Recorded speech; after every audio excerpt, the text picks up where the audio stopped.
Welcome to Next on the Tee with Chris Mascaro, where tour players, legends, and the top instructors in the game share their stories, insights, and playing lessons.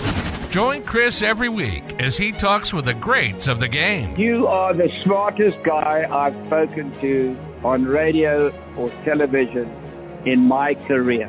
And Chris, again, you're knocking out of the park. You're like 8 under par in this interview. If I ever have any research, I'm hiring your tail to be the research man. You're the best. You're a fantastic host and tremendously respected in the golf community. Yeah, Chris, you do an amazing job, and your listeners are super lucky to have you, and it's always my pleasure. Chris Mascaro is the king of the golf podcast. Don't miss him on Tuesdays. Now, here's your host, Chris Mascaro.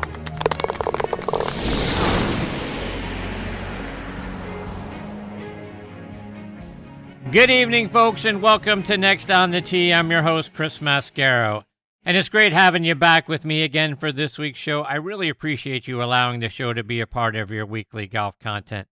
I want to send a shout-out to the folks over at the Pittsburgh Tribune-Review, again, my hometown newspaper. Thank you to them, and in particular, Jennifer Botetto, for bringing this show to Trib Live and the Trib Live Podcast Network. It's a dream come true to have this show available, again, in my hometown of Pittsburgh. Okay, on to this week's show. I've got 4 great guests that have great stories and insights that I'm looking forward to them sharing with you tonight. First up is going to be our resident director of instruction, Tom Patri. This week I'll get TP's thoughts on the Ryder Cup, in particular, Zach Johnson's 6 captain's picks that were announced earlier this week. I'll also get his reaction to a video post of Padraig Harrington talking about what separates tour players from the great players who don't make it out on tour, and obviously from the rest of us as well.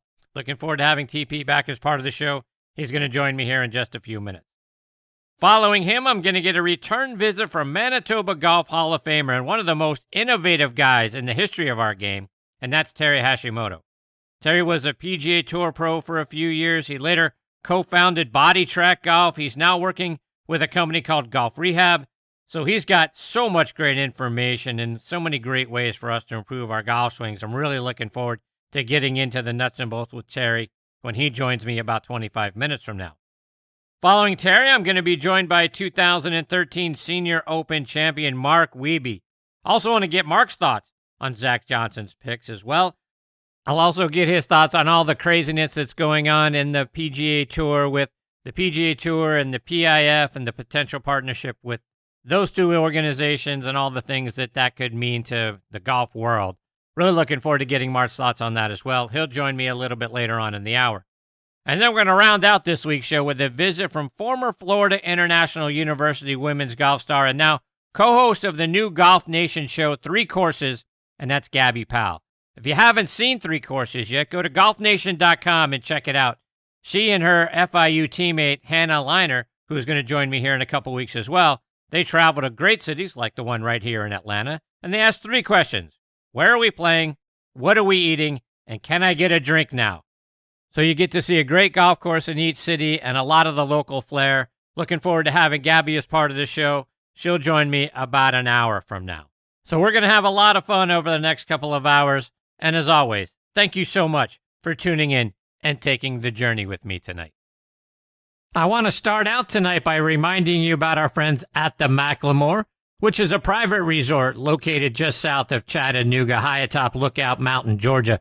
It's a casual 2-hour drive from Atlanta, Nashville, and Birmingham. The existing Highlands course is now ranked in the top 100 courses you can play in the United States by Golf Digest. The 18th hole, as a matter of fact, is ranked in the top 10 finishing holes in the world. A second course, the Outpost, is now under construction, which will open summer of 2024. The Outpost is another Bill Berg and Reese Jones design and features a 1.5 miles of dramatic cliff edge, with every inch of that edge filled with a golf hole. A world-class hotel, Cloudland Lookout Mountain Curio Collection by Hilton, will open spring of 2024. Both the course and the hotel have incredible views into historic Macklemore Cove, 1,200 feet below. You gotta see it to believe it, folks. Stay, dine, and play golf above the clouds at Macklemore. Go online to macklemore.com to book your stay and play package today. Now let's talk grips. I want to tell you about Lambkin grips.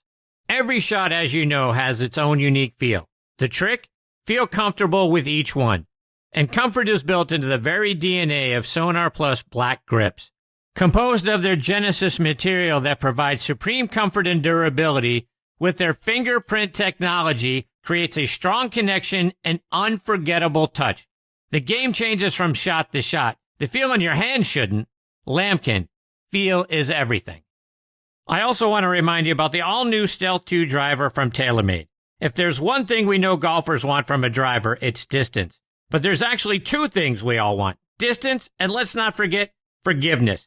That's why TaylorMade designed the Stealth 2 driver with even more carbon for even more forgiveness. To learn more about the new Stealth 2 driver from TaylorMade, visit them online at TaylorMadeGolf.com. Okay, now back in making his 81st appearance with me here on Next on the Tee is our resident director of instruction, Tom Patri. Tom is currently ducking and weaving from Hurricane Idalia, which is dancing off the coast of West Florida, but no hurricane is as strong as a 60-something New York Italian, which is why Tom is back and Next on the Tee with me tonight. Hey, TP, how are you, my friend? Busy boy! TP, how are you, my friend? How are things over there, by the way? This is scary, this hurricane. I'm actually sitting here, Chris, looking. I got the TV on mute, and we got the weather channel on, and there's this giant blob that's just covering the entire west coast of Florida. We had a band come through about an hour ago. It was pretty strong. It's luckily for Naples, we're really just getting some outer bands and some, we call them light winds, 45, 50 miles an hour light winds. It's some outer bands. It looks like to me like Tampa's going to take the brunt of this thing as far as the state's concerned. So my prayers and my thoughts, I have a lot of friends up in that area, the golf business, and friends from my college days in that area. So I hope everybody's okay up there. Our thoughts are with them. We went through it last year. They're going through it there now. It's never any fun for anybody. It's serious stuff, and we kid around about it, but it's like we live with these things every year in Florida. But hopefully everybody gets through this thing okay.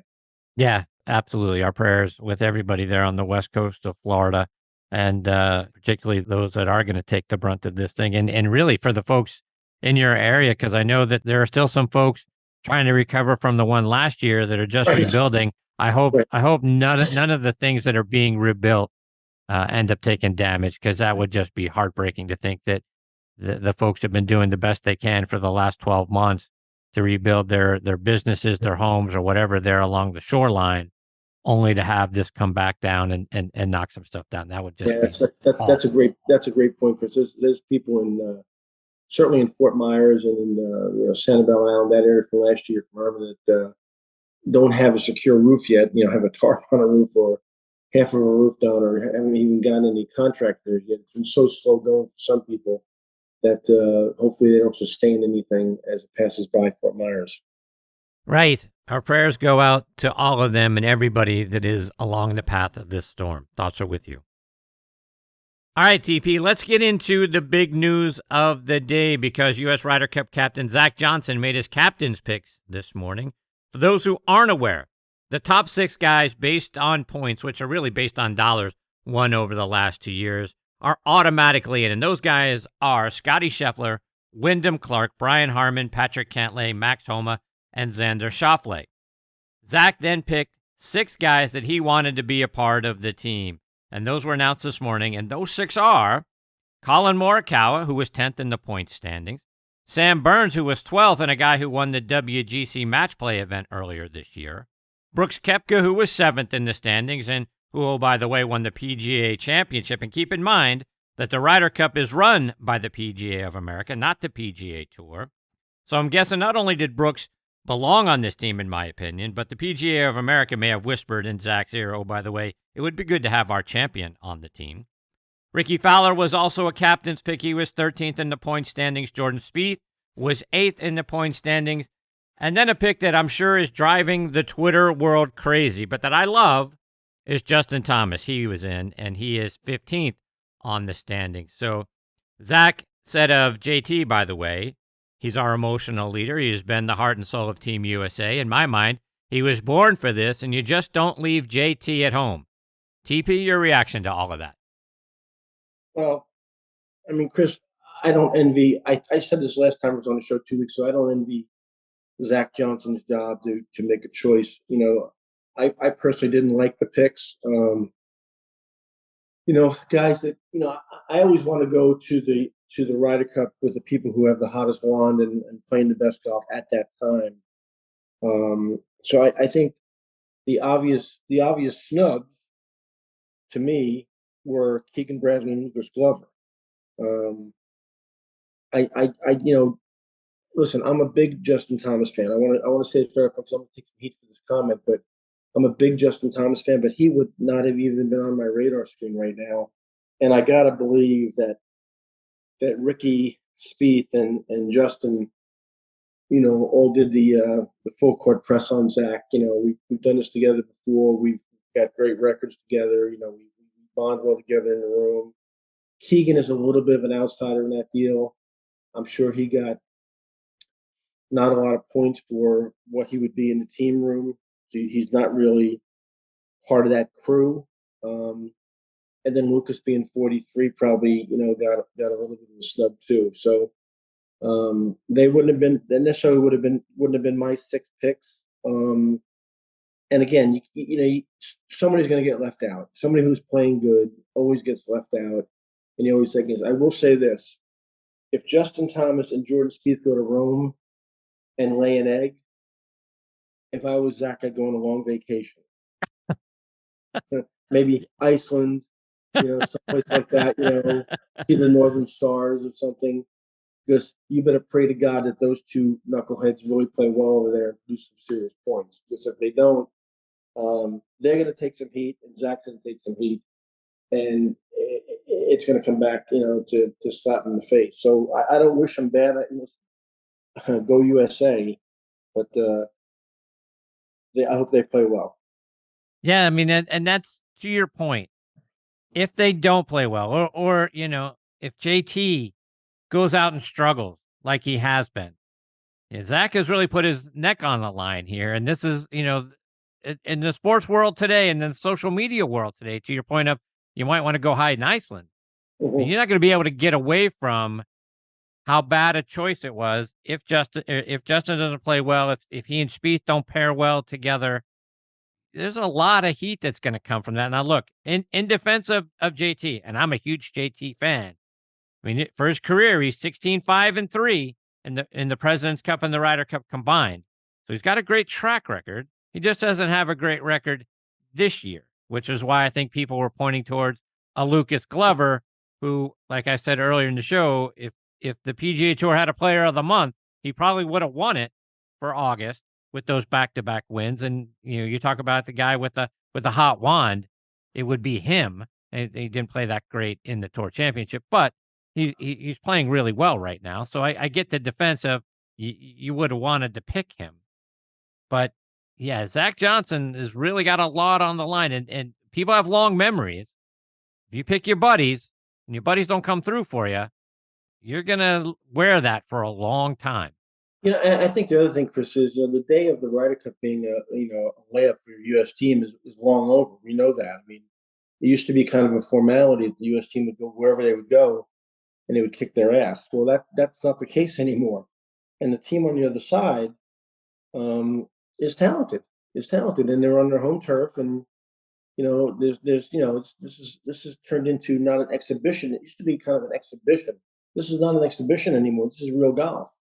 And there's there's a lot at stake here, and there's a big bragging right, and it's serious golf now. So to go over there with anybody that's not hitting on all cylinders, I think is silly. I mean, and you're leaving two guys at home in Bradley and Glover that have had as you said, Glover's had a great month, but a real resurgence, and Bradley's had a great year, not a good year, a great year. And to have a guy have that good of a year and get a snub for a guy who's really not playing very well at all, listen, it's controversial. It's definitely controversial. Yeah, the thing is, I don't envy Zach Johnson for, which I'm guessing happened last night, early this morning, is that phone call to Keegan Bradley. I'm guessing he had to make that phone call to let Keegan know, hey, I've made the decision. I'm going, with these guys, or I've made the decision not to include you on the team. And I think human nature for someone like Keegan or anybody, you would say, well, who did you go with? And then when you hear some of the picks, if you're Keegan Bradley, you got to go, really? That guy? Well, and Bradley, I'm going to paraphrase because I don't have a quote in front of me. But Bradley came out with a very classy statement, wishing, I'm pulling for Team USA, but in a backhanded kind of way said, the only way I'm going to get on this team is if I qualified outright. I wasn't going to be on a pick because I wasn't really part of the good old boy network. He didn't say it that way, but if you read between the lines, that's what he was saying. So that was a bad taste in everybody's mouth, because he's pissed. You can tell he's pissed off. He was classy about what he said, but you can tell he's pissed off, and I'd be pissed off too if I had the year he had, and the Ryder Cup meant to me what I'm sure it means to him and everybody that wants to be on the U.S. team, and you got snubbed, and Jordan Spieth and Justin Thomas are ahead of you, who have in the last, Justin Thomas the whole year, and Jordan, not particularly in the last 2 months, have not played very well. I'd be pissed also, definitely. So you mentioned that it's been a long time since we've gone over there and won. The U.S. hasn't won a Ryder Cup on European soil since 1993 at the Belfry in England. To give you some frame of reference, not just in 1993, Jordan Spieth was 2 months old the last time we won. Justin Thomas was 5 months old. Scotty Scheffler wasn't even born for another 3 years since the last time we won an away game. So is that overblown at all, Tom? I mean, to think that we, in the last 15 away games for a Ryder Cup, we haven't won. These guys, for all intents and purposes, have no idea. They weren't even born when we did it. So they've seen through their cognitive years us continually lose a Ryder Cup on European soil, if you will.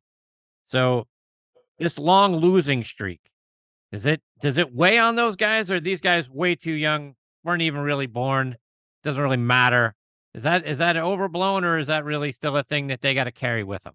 No, I think they definitely carry with them, because I think with social media today and being under a microscope the way they are, it's even tougher now. I mean, if they take social media away, take how we communicate away today, and maybe they aren't as aware of the intensity of the losing streak and all the emphasis on the losing streak on foreign soil, but they are aware. It's in their face every day. They're told about it all the time. They read about it all the time. They see it all the time. And to both of our points, the Ryder Cup now is a big deal. And it used to be, like I said, an exhibition. There'd be a few people out there watching, and it wasn't really on TV. And it's not that way now. It's like, pardon my expression, but balls to the wall, and there's a million people out there. And when you're on foreign soil, they are yelling and screaming and carrying on. It makes the Phoenix Open look like kindergarten. So it's different. It's really different, and it's a different environment to play in. It's not like any other environment they play in all year long. And there is no love lost between these two teams for this week. I had a phone call this morning with a good buddy of mine who's English from London, and he called me this morning. I said, "No, we're not talking this week. I don't really want to freaking talk to you this week. You're the enemy." Click. And we do that every 2 years. It's kind of a running joke, but I really don't want to talk to him. To me, as a PGA member and a PGA professional, and somebody who loves golf and loves this country, I want to win the Ryder Cup, man. I want the Ryder Cup here. So to that point, right? I mean, we talk about pressure all the time, and the major pressure, the pressure these guys are under in a regulatory event that gets ramped up when you're playing in a major. Do you think the pressure at a Ryder Cup is even 1x what it is to win a major? It's certainly equal to a major, Kristen. I mean, and some people are poo-pooing the Brooks Koepka pick, but guess what? And you know how you and I feel the same way about Liv. You're on the same page, you and I. But I can promise you, if I'm Zach Johnson, there would never have been a question that Brooks Koepka was going to be on my team. The guy loves the spotlight. The bigger the light, the better he shines. He's definitely on my team. But to your point, it's every bit the pressure of a major and maybe a little bit more, again, because the environment is so hostile on foreign soil. So is that an argument for taking a Justin Thomas? Because, again, his record in the President's Cup and the Ryder Cup is really, really good, 16-5-3. He's been in that world before. He's been in that arena. He knows what it's like. He's been a guy that's really hyped up, the guys that he plays with, the guys probably in that team room. Is that a reason why you can point to, even though he hasn't played well this year, he is a guy that is used to that world and that arena, and maybe that gives you a leg up on a Lucas Glover who's never been there, and Keegan Bradley who hasn't been there in a decade. Chris, how did he play in the majors this year? Yeah, I get he didn't play well.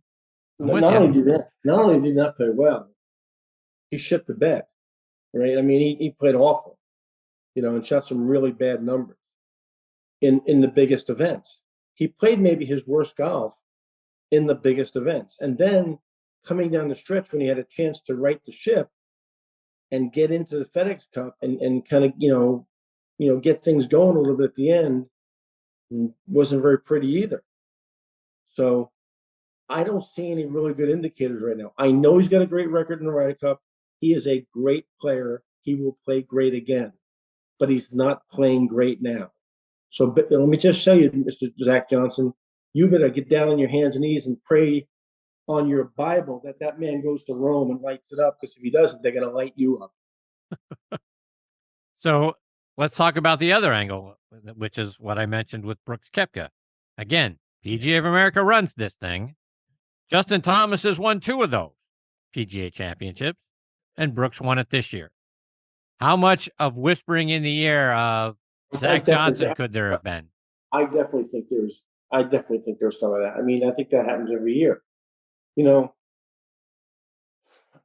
I don't know this for a fact. I'm speaking out of school here a little bit, but the PGA of America picks a captain. They pick him based on his merit, based on his record, based on who they think he is, based on his integrity. And then what they should do is just get out of the way. I don't think they always get out of the way, So, and I'm not going to say any names or point any fingers, but you give that guy the title of captain and just leave him alone, get out of the way. He knows these guys much better than you do. These national officers of PGA of America, they're not on tour every week. They're at their clubs doing their job. Zach Johnson spent a year or more of his life talking to these guys, having dinner with these guys, watching them play, playing practice rounds with them, getting in their ear, getting in their friend's ear, getting in their caddy's ear, getting in their instructor's ears, finding out what's really going on. I'm sure he's done his due diligence. Okay. Again, I'm not crazy about all the picks, but he's put the work in. I'm sure he's put the work in. And by nature, he's a worker. Zach has a great reputation as a worker, and I think he wants to win as bad as anybody. But I think there's definitely some whispers here and there. I certainly get what you're saying, TP, and just in summary, I love all of the picks. I love all the guys on this team. Heck, if I were the captain and you let me pick any 12, I would have gotten the 12 back on the team from 2 years ago, gotten the band back together because they put up 19 points, which was a record. So I'd want to run that back again. But look, I love JT. I love the energy that he brings to this thing. I get that people are going to question that pick if it goes south. I hope it does not. I hope he's had time to figure out his putting and the other issues that he's had. It's been a few weeks since he's been on the golf course. Didn't make the playoffs. We know that. But he's still got another 4 weeks because the Ryder Cup doesn't begin until September 29th through October the 1st. So he's got time, and I hope he figures that piece out, and all of this plays out perfectly for Zach Johnson, perfectly for JT, and we're singing their praises at the end, but I get that there can be some questions. Hey, Chris, from your lips to God's ears, I'm with you 100%. Listen, whether I like the picks or don't like the picks, once the picks are made, I'm Team USA all the way. Yep. All right, let's switch gears a little bit, TP. Oh, man. You shared a video on Instagram of Padraig Harrington saying that once you get to the PGA Tour level, it's 99% mental. He said, I could find you 10,000 guys who hit it better than any of the guys on tour, And those guys aren't tour players. And I could find you a few guys on tour that are terrible ball strikers, but are great pros. He went on to say, at this level, it's all attitude about yourself, about your shots, your self-belief, not getting too high, not getting too low. It's the ones who have the innate ability to enjoy whatever he gets on the golf course that are going to be the ones who have success. Your comment on that was, there's a lot of truth in what he said, and I couldn't agree more. Is there a question there? Maybe not. Maybe that's just a statement, but I think he's right. And like you said, a lot of truth in that statement. I'm just sort of get your reaction here on the show. Well, I think that, listen, I played competitively for 8 years of my life, and I played with guys and watched them hit shots. I'm thinking, how in the world did that guy just beat me? In that event, he's freaking awful. And the guy did. And then I watch guys who hit it great, and I think this guy's gonna lap the field. This guy's unbelievable. When you go in, he's got 77 on the board. So I'm like, he shoots 77. I mean, that guy just hits it so good all the time. After you hit a golf shot, I think the most important time, Chris, listen, it's certainly important. Pre-shot routine is also important, and being in the right frame of mind leading up to a golf shot. But I really think one of the most important times of the round is after you've hit a bad shot.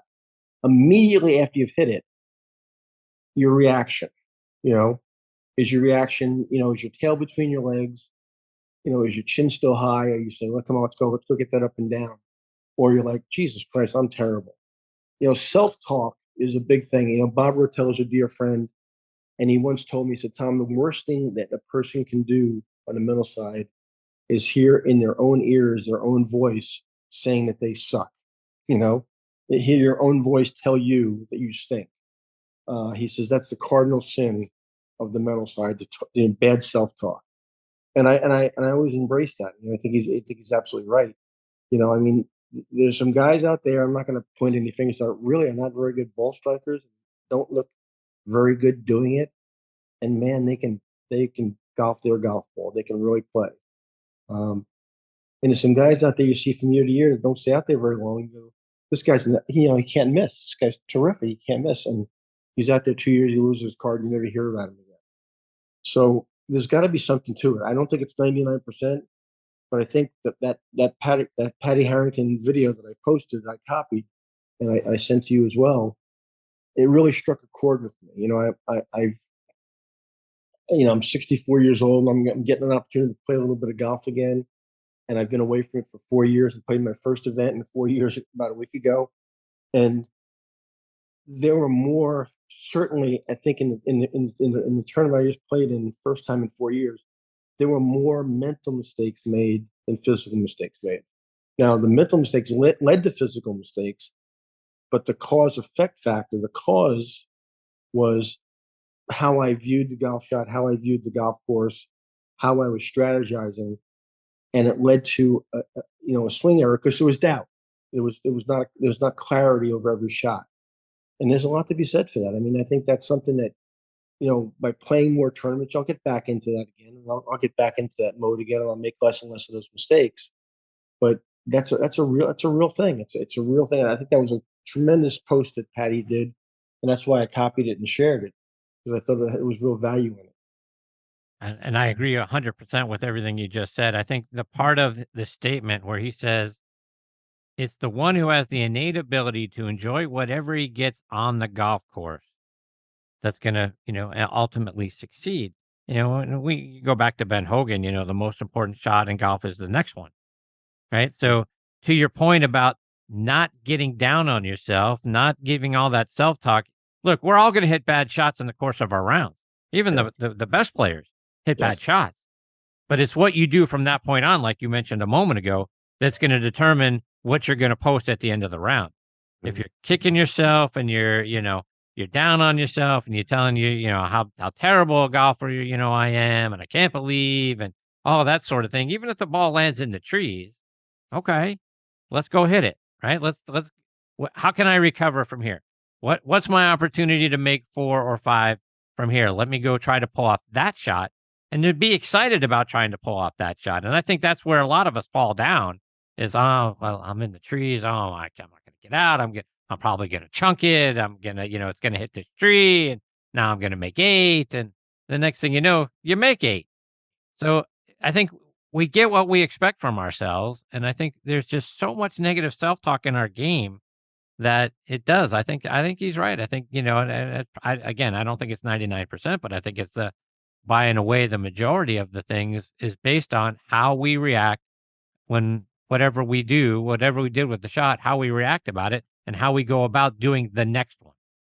The great Jackie Burke, I got to spend some time with him in Houston years ago, and obviously Masters champion, PGA champion, Ryder Cup captain, had a hell of a career and taught so many great tour players later on and still doing it at 100 years old, which is amazing. Said to me, I went to the first tee every day, fully expecting to hit 4 horrific golf shots in my round. And I looked and I said, what? He goes, I went to the first tee expecting to hit 4 horrific golf shots in my round. But the difference was I expected them and I was waiting for him. And I knew when I hit him, I had to do something to recover from him. And my attitude had to be great about making that recovery. And listen, one of the great things I think amateurs don't realize is sometimes bogey is a great score. Sometimes bogey is a great score. I mean, you hit a bad shot, you're in jail somewhere, and just making a bogey and moving on with the round and accepting that and keep going is a great outcome. So that's a great point, Tom, because I think one of the things that we tend to do, right? We're not putting in the time. You always talk about practice and short game. But I think one of the things that we tend to do as amateurs or weekend warriors is when we do find ourselves in the trees or wherever. Well, you know what? If I slice this around the corner, no, right? And it hits and it spins and it jumps and it bounces off the rock and hits this thing and does this other thing. I'll be on the green, right? Chris, we try to hit the hero shot and Chris, we turn 5 into 9. Yeah, I'm giving a playing lesson one day, and this guy, who I know is a good friend, and I work with him for a long time, and he's kind of a 15 or 16 handicap, and he's a pretty good athlete, and he's getting better. And on this one particular hole, he kind of hits one dead right into the trees, and we kind of ride the cart down there. We get in the trees, and I'm kind of sitting in the cart being quiet, seeing what he's going to do. And he's looking up, and I can see what he's doing. He's looking at this little tiny hole opening up in the tree line. I mean, it's like the size of a thimble. And I don't say anything, and he pulls out a club, and I said, stop. I said, you didn't get here because you have great control of your club face right now. I said, you're not in this location because you're really controlling what you're doing.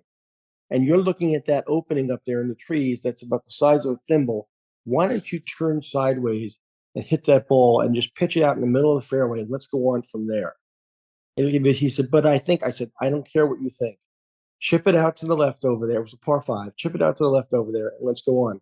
He chips it out, hits a fairway wood up in front of the green, pitches on the green, he makes a 5. I said, do you really think you would have made 5 with that little opening you were looking at? I said, you would have had a 9 on the scorecard, dude. Yeah. I just saved you 4 shots. I mean, you don't hit the ball in bad positions because you're controlling what you're doing, right? So just get back and play. But trees are 90% air, Tom. Yeah. It's that other 10% that seems to bother everybody. Indeed. Tom, before I let you go, remind our listeners, as always, how can they stay up to date with all the great things you're doing and then get a lesson from you, whether it's online or it's in person or follow you on social media? Chris, I start my winter season on October 20th at the Golf Club of Crown Colony. You're number 3 there as a director of instruction. I'm really excited about that. I was doing some work home today here, and I had a day off, and I already noticed that October and November are about 75 or 80% full. So I'm pretty excited about a busy season coming up. Instagram, LinkedIn, Facebook, all those regular places. And of course, tompatri.com is the website.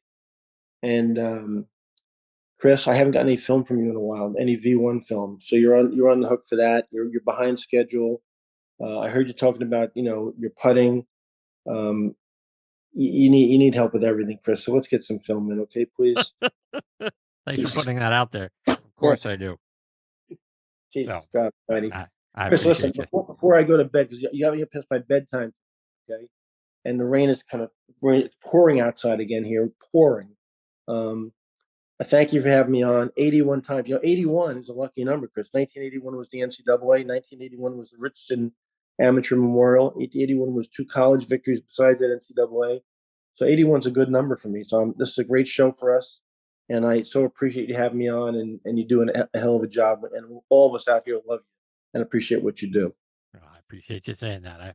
I'm very blessed to have great people like you as part of the show, and 81 times is unbelievable.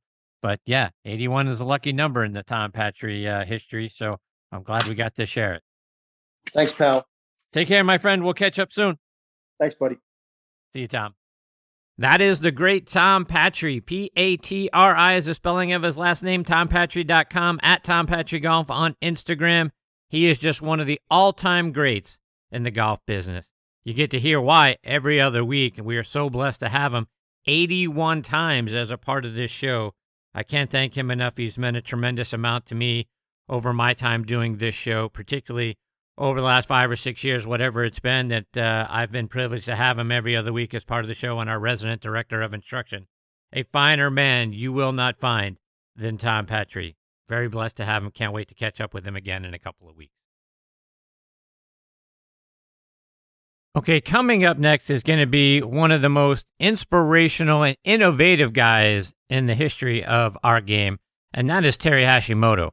Before I get to Terry, I was talking with Eddie Dry, VP of Domestic Sales for Strixon Cleveland Golf, at the PGA Merchandise Show earlier this year, and I said, Eddie, I like your CBX full-face wedges.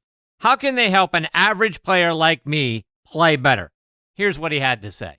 An average player, I use one, and I'm in some lies that you can't even believe.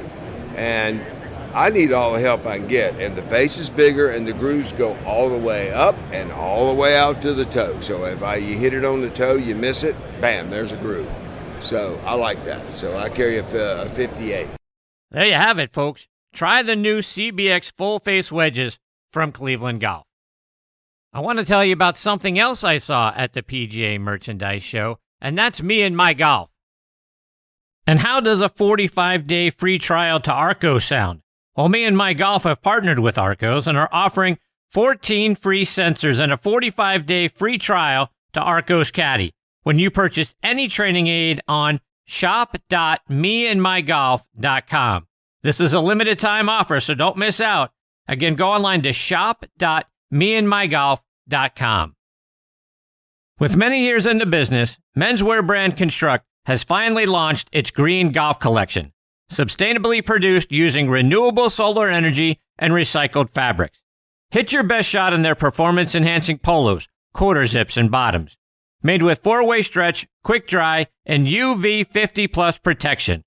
From solids to bold, eye-catching designs, Construct Green is the perfect piece for making the best memories on the greens. And the best part?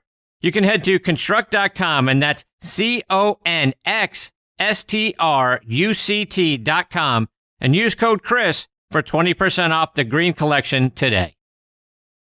Okay, now back in Next on the Tee with me is Terry Hashimoto. Terry is the co-developer and founder of Swing Balance and Bodi Trak Golf, which is what most great golf fitting companies' instructors use when you go get fit or you're taking a lesson. Tom Patri, I know, has it in his home studio. Terry is originally from Winnipeg, Manitoba. He was named Manitoba Amateur Golfer of the Year 3 times and was a finalist 5 more times from 1976 to 1998. In 98, he won Manitoba's Provincial Amateur, Mid-Amateur, and Match Play titles. He was named Golfer of the Year in 1976, 1980, and 1998. In the years he didn't win, he was still a finalist every year from 1978 to 1985. He was also a nominee for Manitoba Athlete of the Year in 1998 in recognition of him winning all 3 amateur major titles. He played his college golf at the University of Miami on a scholarship, and he won 7 college tournaments while he was there. He was low amateur in the Pan Am Open tournament and served as team captain of both the junior and senior teams when he was at Miami. He earned his degree in finance At the age of 17, he placed 7th in the Junior Orange Bowl tournament in 1975. He became a PGA professional in 1986 and was club pro at Bell Acres Golf and Country Club. He played on the Canadian Tour from 1986 to 1988, finishing 8th in the Canadian PGA Championship in 86 and 17th on the Order of Merit in 1988. Terry was inducted into the Manitoba Golf Hall of Fame in September of 2012. He's also worked with our friends over at Squares Golf. He is now working with a company called Golf Rehab. He is one of the most sought-after people in the golf industry, and I couldn't be more honored to have him back with me again tonight here on Next on the Tee. Hey, Terry, thanks for coming back on the show. Hey, Chris, thanks very much, and big hello to Next on the Tee Nation. Good evening. I appreciate you, Terry.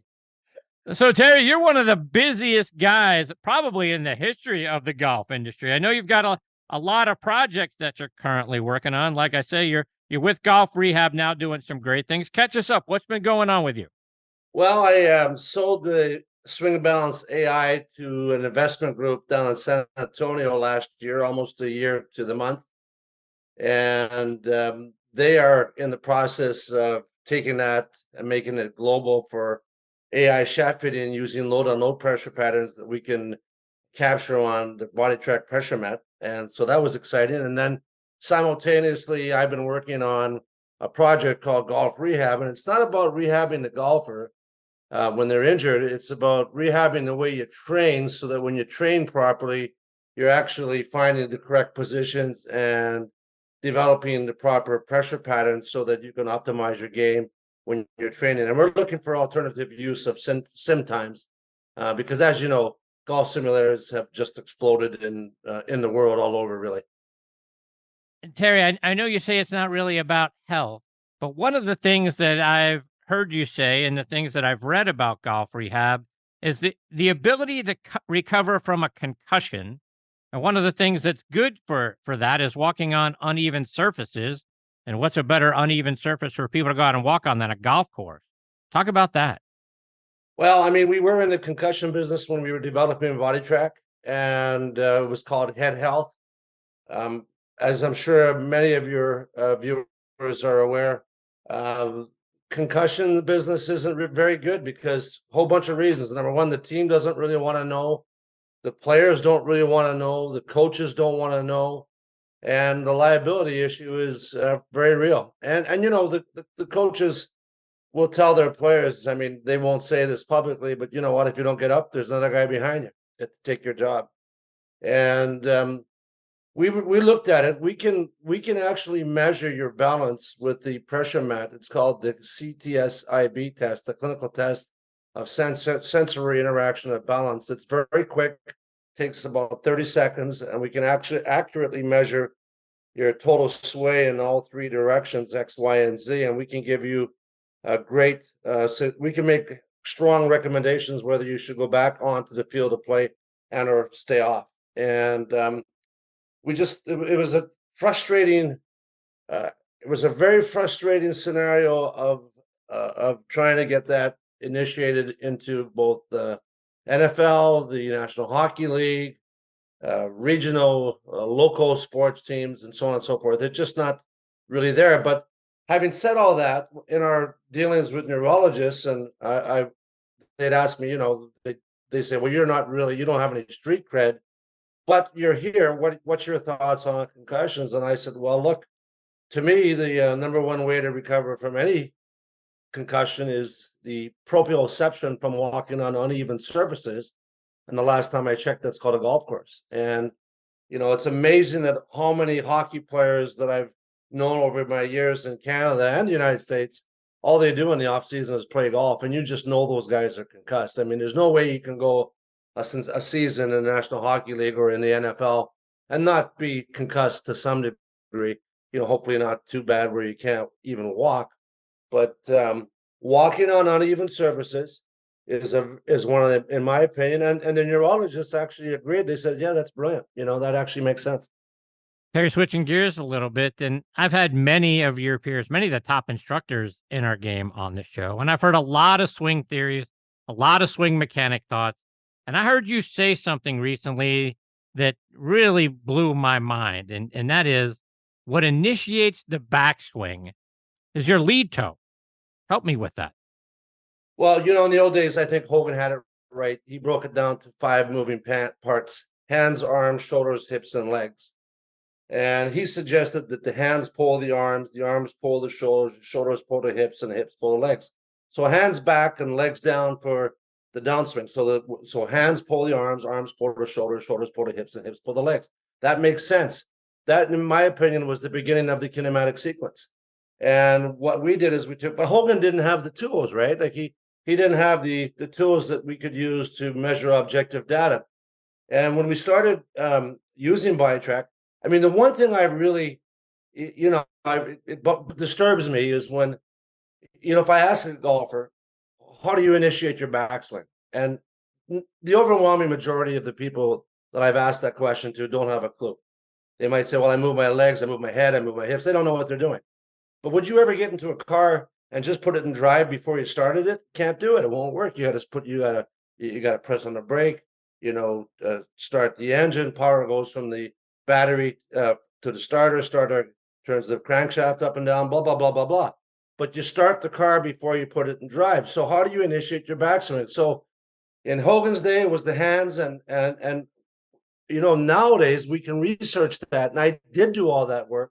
And it's the lead toe that actually initiates the backswing.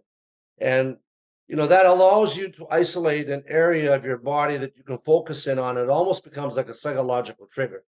I mean, you always want to do something. Every sports psychologist and every athlete that I know, either subconsciously or consciously, if they've studied a little bit, they have a psychological trigger.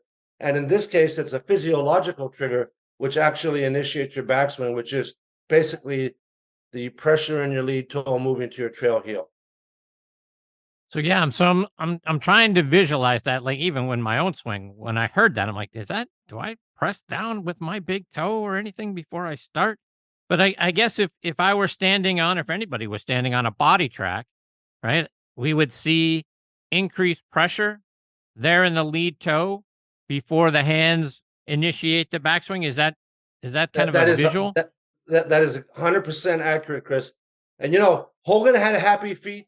I don't want to look too far back because they're not all relevant to today's modern golfer. But the modern golfer, the overwhelming majority of them move left, right, boom, take it back. And the pressure from the left, which is their lead side, if you're a right-handed golfer, from the lead toe to the trail heel, that is initiated prior to the commencement of the hands going back.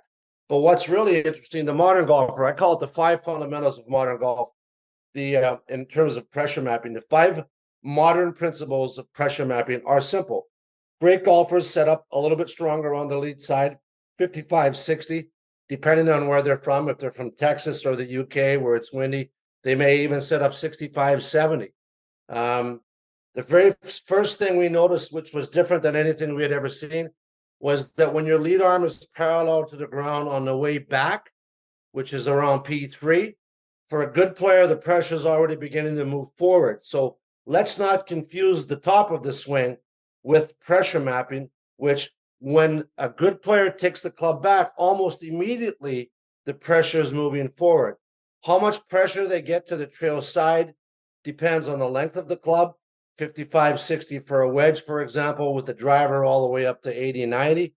But at P3, what's really interesting, the greatest players in the world will put more pressure into their trail heel. They'll have 55, 60% of their pressure in their trail heel. So imagine this.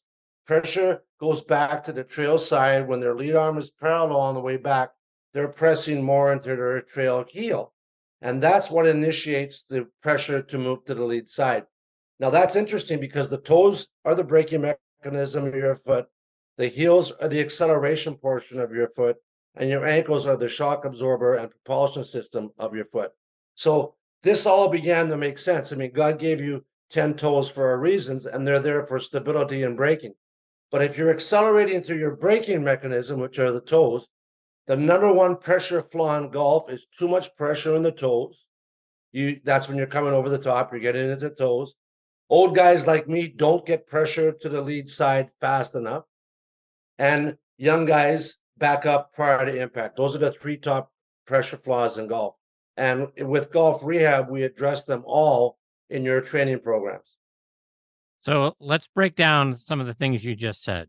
Sure. You talk about the feet, and the heels are the accelerator, toes are the brakes. And that makes sense to me. We counterbalance, right? With, if we're getting too far out, we're trying to stop ourselves with our toes, and the heel being the place where we're pushing off, trying to get the pressure. But how can we get our weight transferred to our lead side if our weight is staying back longer on our heels? Well, you can't, and that's an interesting discussion. So it was David Lee who wrote a book, I believe, called Gravity Golf from Arkansas, that really brought the notion of counterfall, or what we call counterbalance, to light. And then Alex J. Morrison, who was Jack Grout's mentor back in the late 30s, I believe, wrote a book called Centrifugal Golf, and he talks about a little bit about it too. I didn't come up with the notion; we just validated it. And that pressure in your trail heel, you have to push off your trail heel to your lead side in order to accelerate properly. You don't keep it back there. That's the number. That's the number 2 pressure flaw in golf, which is old guys like me do not get pressure to the lead side quick enough.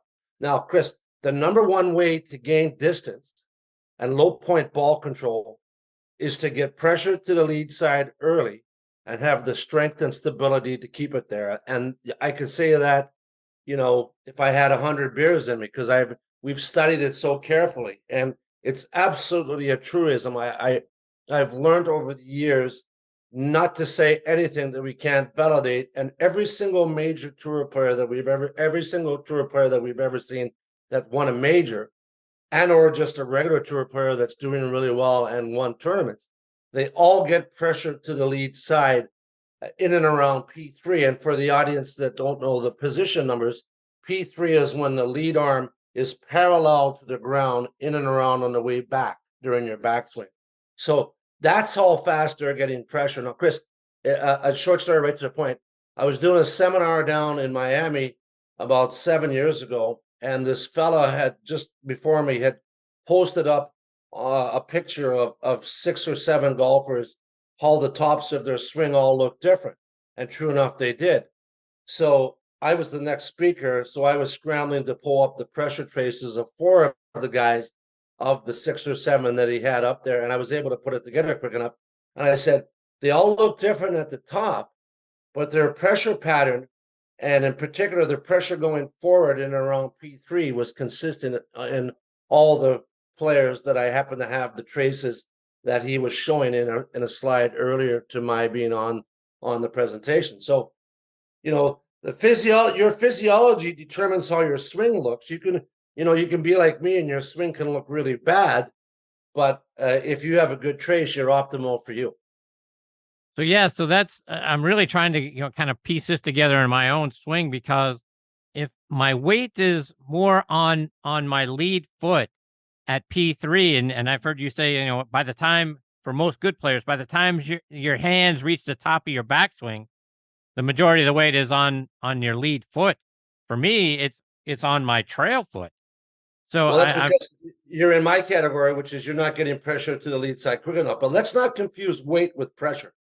And it's funny because Bob Toski was my coach down in Miami, and he used to teach us back in those days in the late 70s to set up 60-40 on the right side, on the trail side.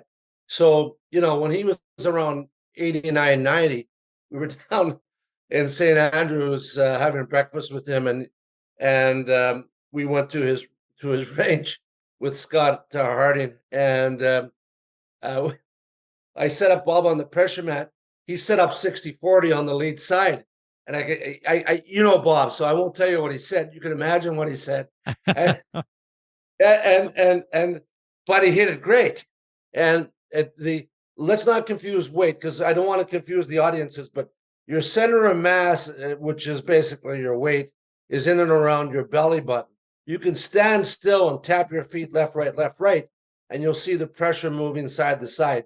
The center of pressure is the average of all gravity as you stand on the mat between both feet. So it's a little bit different than weight. But to your point, if all your weight's on your trail side, I can use the word weight too. And well, before you start your downswing, you're probably late getting the weight and the pressure to the lead side, and will result in less a low point ball control and not optimal distance. 100%. So how do we do that? How do we get the pressure into our lead side when we're only at P3 where our arms are parallel to the ground? That seems like I can't even fathom how I would do that. I get it, and I'll give you a couple of examples of, obviously the step drill is one of them. That's a very good drill to work on, and that's an old drill.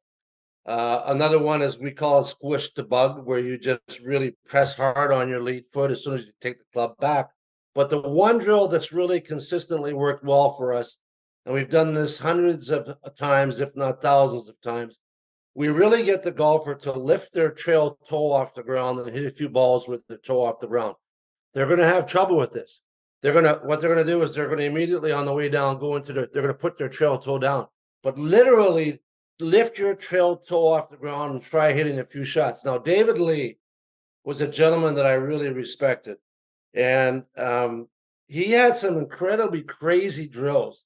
But one of the drills that he had his athletes and his golfers do was to take both toes off the ground, almost put their feet together and hit balls. And they hit the balls as hard as they could. And it's an unbelievably good drill, but to make it more easy for the average golfer and even better players who are just struggling with this, just lift your trail toe off the ground, keep it there and take a few swings. I think you'll be surprised. I think you'll be sincerely surprised. And if you had access to a pressure mat, what you would see is that the pressure would be moving forward sooner than in your previous swing. So by taking your toe off the ground, is my heel still down on my trail leg, or am I taking it out?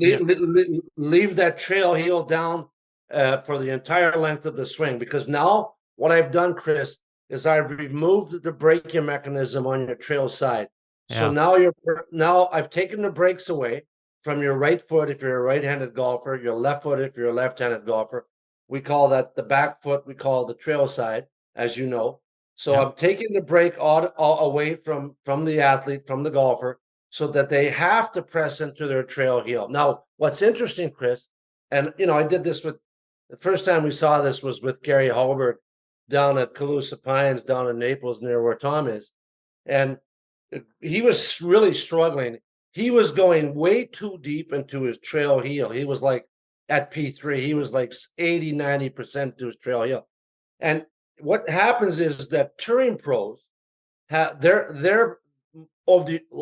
they're in trouble, sometimes the touring pros get too much pressure into their trail heel in and around P3. Now that's the exact opposite for the average golfer and the average amateur. They'll get too much pressure in their trail toe in and around P3, and that forces them to swing over the top. Now listen, path always follows pressure. So if I can keep the pressure somewhere near the ball of your trail foot, more towards the ball and where the heel is, there's two transverse arches. The transverse proximal arch, which is where the ankle joins the foot, and the transverse distal arch, which is where it's really by the ball of the foot.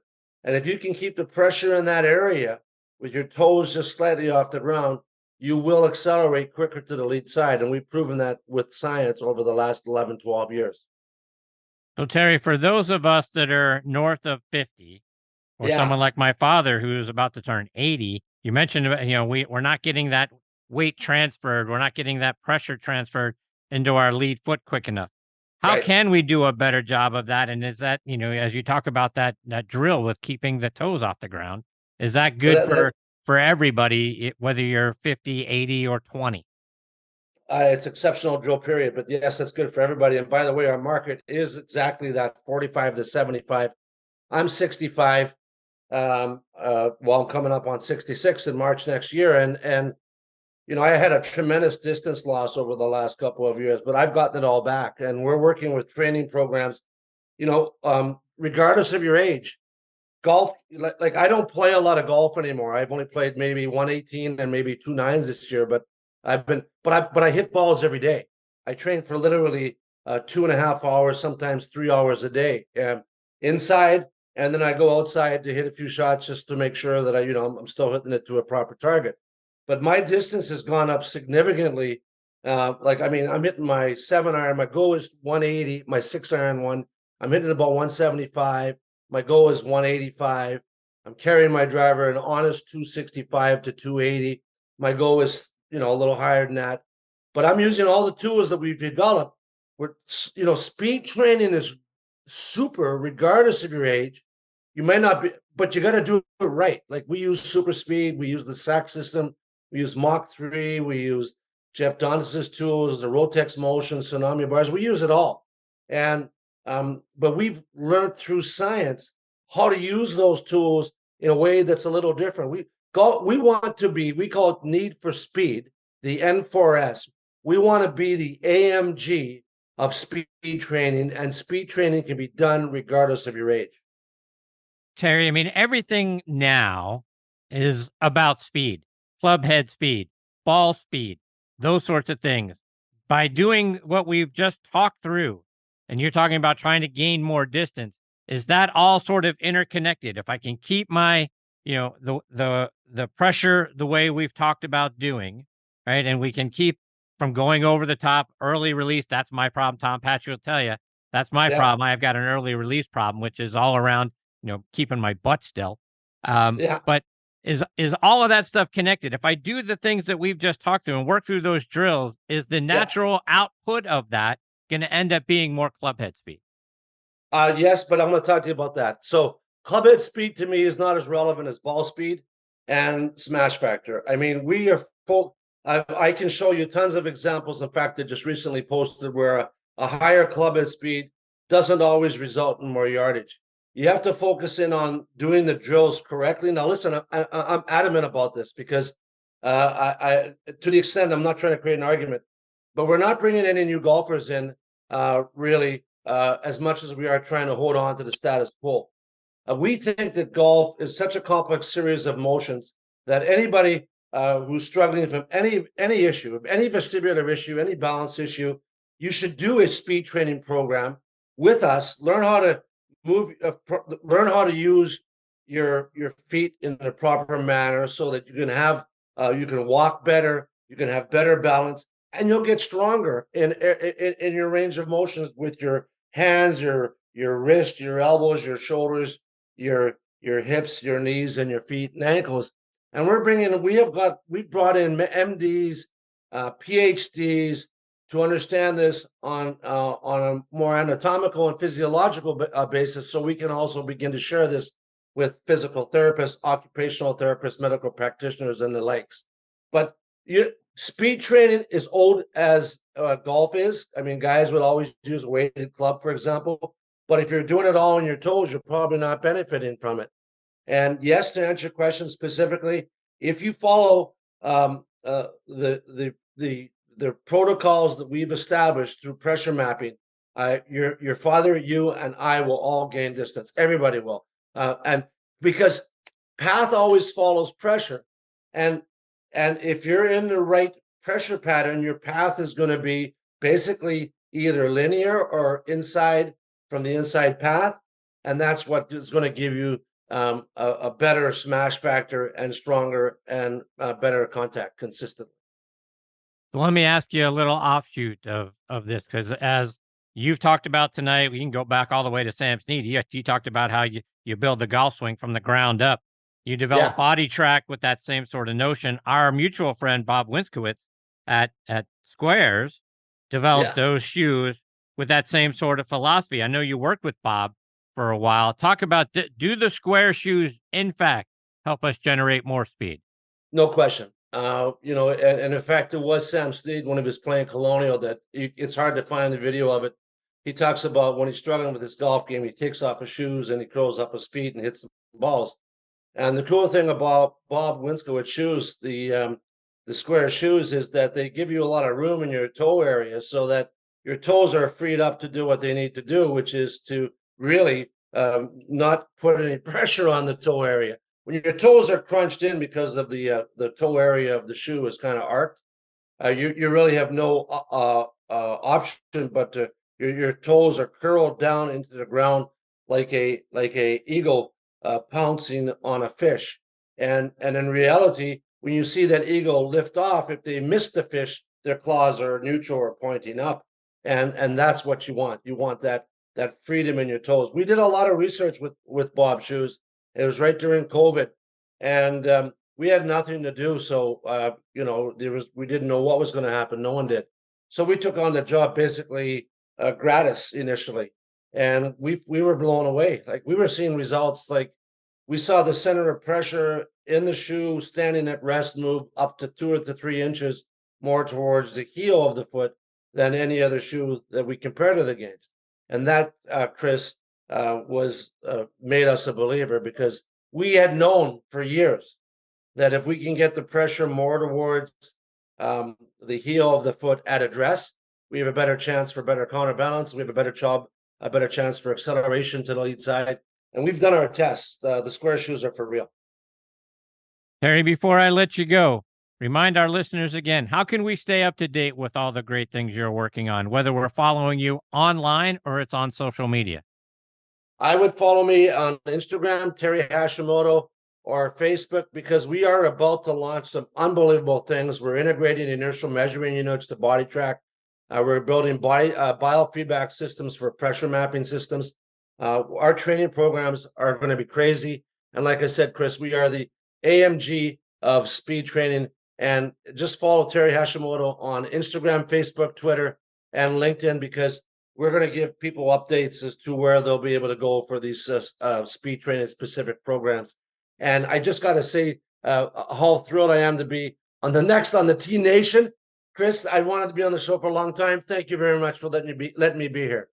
Terry, it's always a privilege to get to spend some time with you, and I mean it sincerely. You're one of the great innovators of our time in the golf industry. Thank you for what you continue to do, and I hope we get the privilege of hearing more about it, over the next couple of months. I'd love to have you back. Thanks, Chris. Appreciate it. Take care, Terry. All the best to you and your family. We'll catch up soon. See ya. Bye-bye. That is the great Terry Hashimoto. Again, follow him on Twitter, Instagram, LinkedIn, at Terry Hashimoto. Hashimoto is the spelling of his last name. He is one of the great professionals that we have. He's a great PGA professional. Again, he's in the Manitoba Golf Hall of Fame for a reason, folks. He was a great player. He's a great instructor, and now he's turned to the technology side, and you're hearing about the great things that he's doing. There's a lot of math and a lot of technical terms in there, but the bottom line is follow him and see the great way that he is showing us all how to improve the weight distribution, the pressure distribution of our golf swings. Tom Patri will be the first to tell you, I got a problem with early extension. Terry talks about that too, keeping your butt still, and then keeping that pressure in the heel and the balls of your feet there and not on your toes. Combine all of that together, and you can hit better golf shots. So again, he helped develop the Bodi Trak, which everybody uses now. So it's very important for where your pressure distribution is. Terry talked an awful lot about that. Hopefully we get into and pick his brain a little bit more. Again, like he said, a lot of great stuff coming up. I can't wait to hear more about it. Coming up next is going to be a guy who's become a wonderful friend to the show over the years, and that is 2013 Senior Open champion Mark Wiebe. Before I get to Mark, I want to remind you about 2 Under men's performance wear. They're the unofficial underwear of the PGA and the 2020 Ryder Cup team. Ricky Fowler is their global ambassador, and over 50 other PGA, Korn Ferry, and Champions Tour players wear them. Just to mention a few, like David Toms, Jerry Kelly, Justin Thomas, William McGirt, Scott McCarron, and Chris DeMarco. The Joey Pouch technology provides the ultimate male asset management, delivering maximum comfort from the tee box to the boardroom to the bedroom. Use code NEXT20 to save 20% off your order at 2under.com. That's the number 2, UNDR.com. 2 Under, performance in your pants. And you walk a lot of miles in life and on the course, so make sure you're walking in the right shoes. Skoni changes the game with an affordable line of the most comfortable, versatile, slip-on golf shoes that can be worn anywhere. They're made with breathable microfiber fabric, spikeless treads, and an adjustable lace lock. And they're easy to clean, too. So spend less time changing shoes and more time living in them. Visit Skoni.com and use code NXTONT20. So next on T20 at checkout for 20% off. That's Skoni.com, SKONI.com. They're also available at golf specialty retailers and green grass pro shops nationwide. Relax. Easy now. Find your happy place. It's all in the hips. Just tap it in. Yes! Find the latest clubs and apparel at Golf's Happy Place, the PGA Tour Superstore. Now back and making it an even dozen times with me here on Next on the Tee is 2013 Senior Open champion and now one of the top instructors in our game, Mark Wiebe. Let me remind you about Mark's background. He's from Seaside, Oregon, and grew up in Escondido, California. Played his college golf at Palomar Junior College and then transferred to San Jose State. While at Palomar, he was the individual medalist at the 1977 California and Idaho Amateur Championships. He was named second-team All-American in 1979 at San Jose State. That season, he and Don Levin won the Silverado Invitational at Napa, California. Mark turned pro in 1980 and started playing out on the PGA Tour in 1983. His first career win came at the 1985 Anheuser-Busch Classic when he beat our friend John Mahaffey with a birdie on the first playoff hole. Mark won again the following year at the 1986 Hardee's Golf Classic. In 2007, he matched Bobby Watkins' record for being the youngest winner on the Champions Tour at 50 years and 10 days old when he won the SAS Championship. In 2013, he won that Senior Open Championship at Royal Birkdale, defeating Bernhard Langer on the fifth playoff hole. Later in 2013, he captured the Pacific Links Hawaii Championship in a playoff over Corey Pavin, and in all, he won 8 times as a professional, twice on the PGA Tour, 5 times on the Champions Tour, plus the 1986 Colorado Open. He's a great guy who's become a wonderful friend, and I'm thrilled he is back with me again tonight here on Next on the Tee. Hey, Mark, thanks for coming back on the show. Hey, Chris, how are you, buddy? Well, 12 times. That's crazy. I can't be more thrilled to say that you've been on this show 12 times. My appreciation, my friend. Of course. So the most important thing we're going to talk about tonight is the new grandbaby. How's your new grandbaby doing? Well, that was the 5th one. We went from 0 to 5. It seemed like in a pretty much of a flash. That was the most recent one. That's our youngest, my baby, our youngest daughter. And her little girl, Charlie, is doing great. And they live in Chicago. So Kathy just was back there helping out for a week or so and just got home recently, and everybody's doing awesome. It's been a whirlwind, obviously, for everyone in our family because we're still pretty tight. And it's just been awesome. That's all I can tell you. It's just what a thrill. So when's Grandpa going to get her first set of clubs measured for her? Yeah, right. Well, it's funny, we've got our oldest daughter has girl, boy, girl. Gunnar has a little girl. And now our youngest has a little girl, our youngest daughter, Collier. So we have a whole bunch of girls, but we do have one boy. Not that girls won't be playing golf, but Bo seems to be so far the athletic dude of the bunch. So you mentioned your son, Gunnar, and he's been playing awfully well as of late. Talk about how he's doing. Well, he's doing great. He's finding his way. It's been for the highs and lows of golf are what he's all about this year on the DP World Tour. He qualified in and had a great start, had a couple top 20 finishes in Australia, and then went on where he played decent golf, but missed the cut by one shot. I don't know, too many times to count, and went through the aches and pains, and then had a great finish at the British Masters and finished tied for second. And now he's back at it again this week. He's in Switzerland, and they start on Thursday.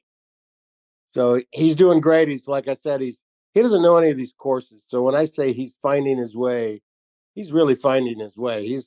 He's playing against guys. Most of the guys he's playing against anyway are guys that have played these courses many times, several times over the years, and they kind of, the nooks and crannies. The more you play a golf course, you find out way more about it, and in different weather conditions and such. So he's literally finding his way, and he's doing good. He's doing real good.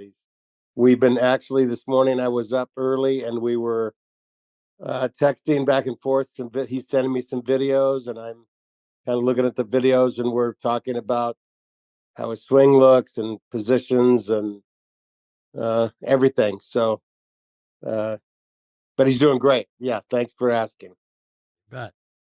And Mark, I always listen to PGA Tour radio when I'm on my way home from work. And to my surprise, not that long ago on the Rocco Hour, I heard sort of a familiar voice. The familiar voice was you. Is that going to become a regular thing for you?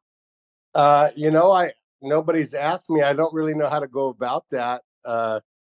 I text back and forth with Rocco a lot, and I follow him on his little reels things that he does on Instagram, and I'll comment. I'll send him, instead of sending him direct messages all the time, I'll just text him directly to his phone and say, hey man, one time I said, get your eyes over the ball. Your eyes are way too far out when you putt.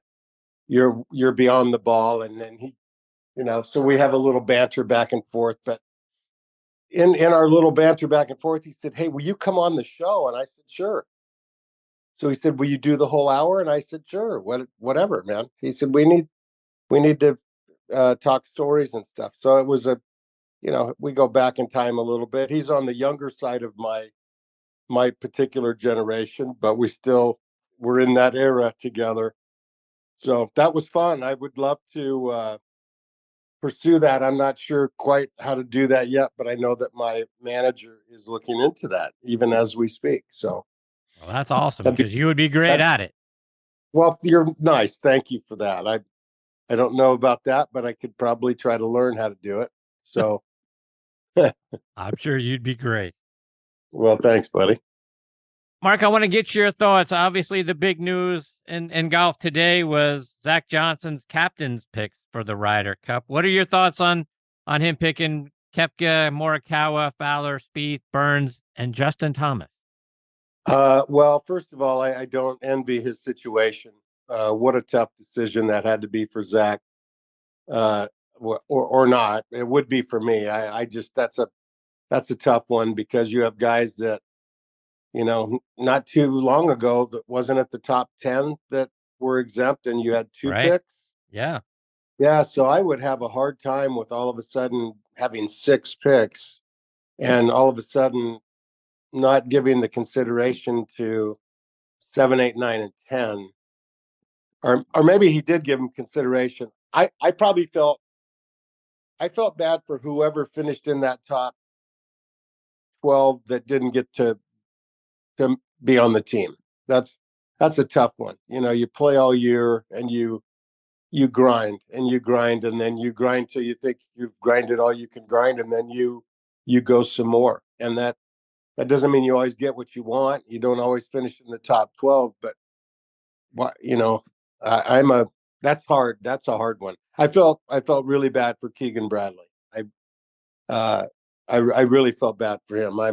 I'm all go USA, and I want obviously our team to thrive and end this slide from our away matches.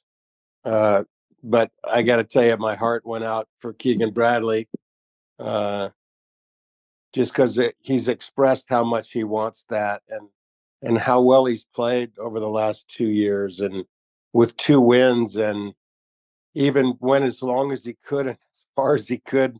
I'm sure he's exhausted emotionally, even in the Tour Championship. He was in this tournament the last 2 weeks. The last 2 FedEx weeks he was kind of in the hunt there during the week. So feel bad. I really feel bad for him, and I feel bad for I think it was Cameron Young that was the one that was in there that didn't make it. Yeah, I felt bad for both of those guys. I also felt a little bit bad for Lucas Glover. I get the idea that, he won back-to-back weeks and it was, in the playoffs and all of that sort of thing. And, he was player of the month. He would probably, if we had one of those, he probably would have won it for August. But yeah, I felt bad for those three guys. Look, I liked all the guys that he picked just because I'm a huge Jordan Spieth, Justin Thomas fan. And I wanted to see those guys get an opportunity to play together again. And look, Justin's got a great record in the President's Cup and the Ryder Cup, and he and Jordan have a great record together. And let's get the band back together and go. Heck, if I, to your point about the tough decision, if it were me, I would have really wanted to go back and look at the team from 2 years ago and just take all of those guys. I get that other guys qualifying in the top 6, but why mess up something that works so well? Give me those 12 guys. Well, let's go do it again. So, but I'm with you. I think that's a tough spot for a guy to be in, and I think he did fine with who he brought. Yeah, I mean, you know what? In the big picture, I'm not sure there was a bad pick that he could have made. I don't know what he could have done that would have been a bad move, other than taking, obviously somebody that wasn't in the mix.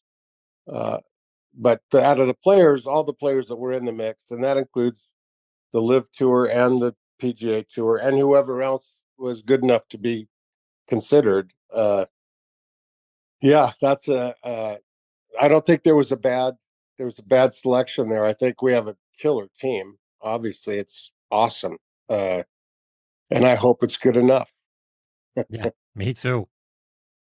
Mark, the other upheaval in our game, right, has just been this whole PGA Tour partnership, whatever you want to call it, with the PIF. And what'd you think when you heard the news that after 18 months or so of don't go over to Live, don't take the Saudi dirty money, we support the 9/11 families, all of that sort of thing, and then we wake up one Tuesday morning and suddenly they're partners?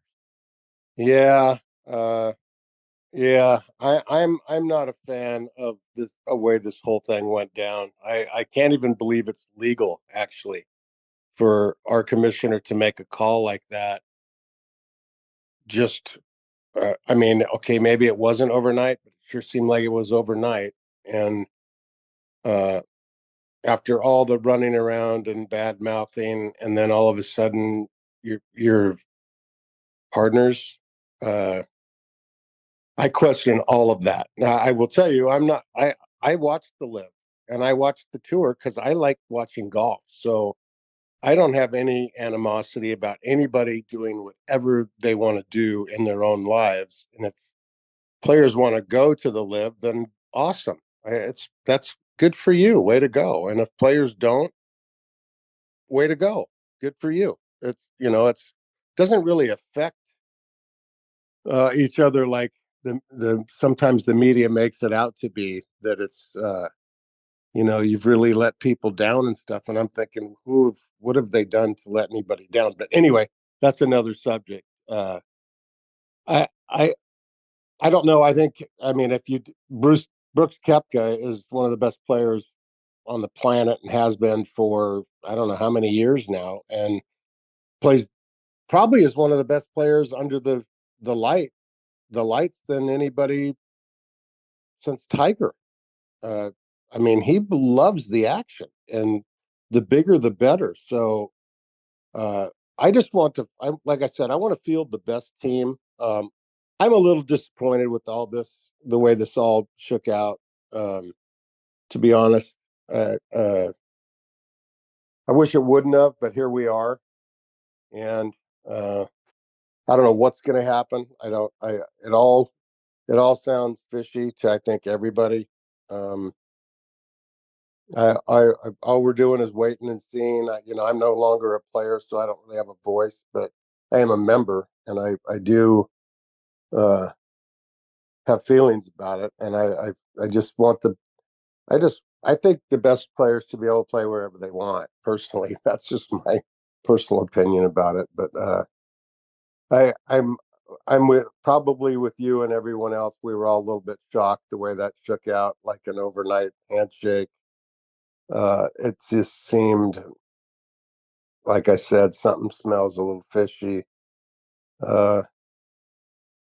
And it makes me sad. It makes me sad. I love the tour as much as I have always, but I've always been a little apprehensive with how much I go because there were some things about the tour that I didn't really particularly care for. So uh, nothing's perfect in this world, and I see nothing wrong. We have so many golfers right now in this world that for anyone to make numbers go lower like our tour's doing, we should be expanding, not taking the numbers down. I mean, but I don't know who's in charge now. I don't know if the tour says they're in charge, but if they don't have this deal, they don't have the money. So, yeah, Yeah. He you who have an has the answer? money makes the rules, right? Well, unfortunately, isn't that just it's terrible to say that and hear it, yet here we are. Right. Uh, I think everybody can survive. I think that we honestly, years ago we said this, but way back when we wanted to start a players association because we didn't have a union, but we wanted a voice from the players, and there were some great ideas in that room of 107 guys at that meeting we had in Canada, and talking about how we could really make a boom here and get the players involved and get voices, and it got squelched. When was that? So, wow, that was at the. I know we were in Canada at Glen Abbey at the Canadian Open, and believe it or not, before Rich Lerner was the guy on Golf Channel, actually before Golf Channel. When we came out of that meeting, he was right there to get everybody's vibe on what the heck happened, because it was the biggest meeting I've been to in my 20 years on the tour.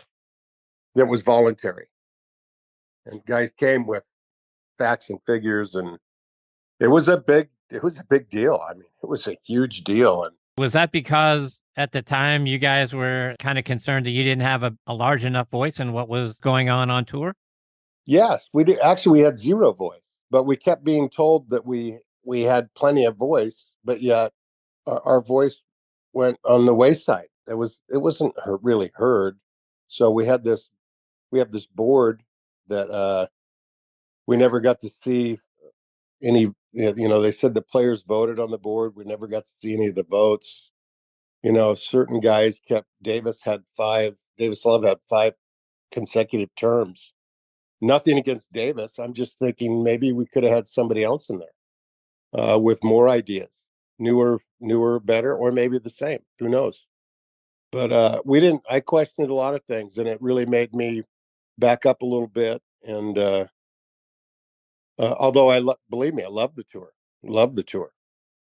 Everything I got through the tour, I earned.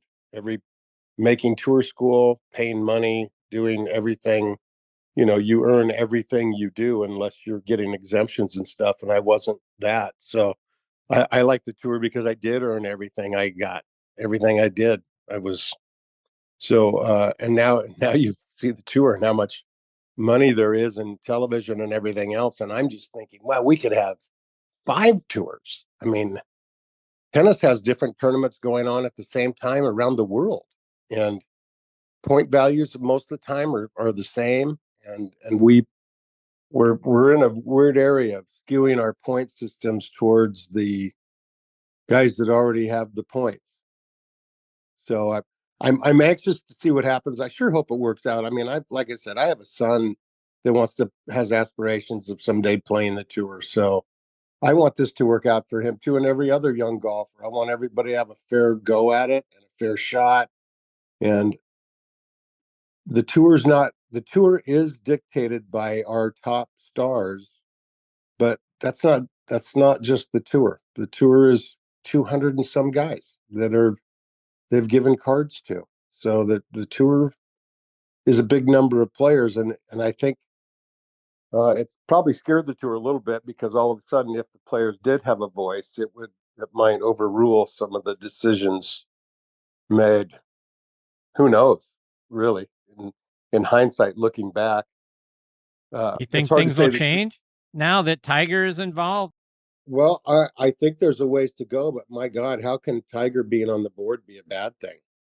You know, I mean, if he was just some young kid that came out and was a superstar, but he's grown up on the tour. I mean, I know he's a superstar and he might have different thoughts. I also think he's a pretty smart guy, and I think that he's a fair person, and I think that he'll show some interest in everyone that's on the tour, not just the top 30 guys or whatever it's going to be now. I'm we'll see. I think having him on the board is, like I said, certainly won't hurt. I think it helps a ton. But we'll see. I have my own opinions on things, and I would probably get in an argument with other guys on the tour, or that were my vintage that played the tour. But I'm just all about seeing the best players play whenever I can. And if they're in Asia playing, or if they're in Phoenix playing, I want to watch them. I want to see them. I don't, if they're together, great. And if they're not, these are the best players from here, and those are the best players from there. And, you could maybe end up getting a little NFL, AFL rivalry. There you go. I mean, who knows? I know this. I don't hold anything against anybody for going to any tour. The Europeans did it. They came to our tour, the PGA Tour. So, I mean, it's kind of where you go. You go where it's happening. Right. So I'm all about everybody. There's enough money to go around for everyone, including you and I. Indeed. Mark, before I let you go, and before we get to hear the Mark Wiebe show on Sirius XM's PGA Tour channel, how can our listeners stay up to date with what you're doing and follow you, whether it's online or it's on social media? Well, I'm a big Instagram person. I like mine's just Mark Wiebe Golf. I do a little bit on X, I guess it's called now, and I try to do Facebook, but I'm older. I can only do so much. I like posting, and I like I pay attention to current golf, and I like putting some stuff up there that I have my beliefs in. And I got my buddies that and other students that I've had that are saying, can't you help so and so with their putting? And I said I could, they just haven't called yet. But yeah, so I do, most of my stuff is on Instagram. But I'm teaching here at Rio Verde. I'm getting ready to get a brand new knee put in. My left knee is I'm getting a new one on September 11th. And then hopefully I'll be up and at 'em after that. And I'll be teaching here at Rio Verde Country Club in Rio Verde, Arizona. Well, Mark, I can't thank you enough for taking time out of your night to come back and be a part of the show. You're fantastic, my friend. It's been 12 times, and I'm already looking forward to number 13. I hope we get to do that a little bit later on this year after the new knee is in and healed and people are out there on your practice tee again. You're awesome, buddy. Thanks so much. And I'll look forward to Lucky 13. There you go. Take care, Mark. All the best to you, your family, your new grandbaby, and everybody there in the Wiebe family. We'll catch up soon. Thanks, Chris. I appreciate it, buddy. See you, Mark. That is the great Mark Wiebe, folks. Again, at Mark Wiebe Golf on Instagram is how you can follow him. On Twitter or X or whatever we're calling that thing now, it's at Mark Wiebe 33. He is a treasure. I love Mark. He has become such a wonderful friend of this show. Again, he's been on 12 times now. Like I say, I'm already looking forward to number 13. He's a great instructor. When he gets that new knee, I'm sure he'll be back out there and helping folks. And I love the fact that he was texting with Rocco to give him a little pointer on his putting. And I tell you what, now that I know what a great putting instructor he is, I'm going to be hitting Mark up for help with my putting. But he's a great guy and a great family man, and Gunner's doing great. He's had a great season. So I'm looking forward to catching up with, like I say, Mark again, hopefully. Coming up next is one of the young, bright female stars in our game, and that's Gabi Powel. She is the co-host of the Three Courses show, out there available on golfnation.com. Before I get to Gabi, let me remind you about our friends over at Squares Golf. And folks, do you sway and you're off balance in your golf swing? You know what? It could be your shoes. A golf shoe needs structure to provide stability and reduce sway. How can you tell if your shoes lack structure and are hurting your game? If you can hold your shoes by the toe and heel and twist it, toss it.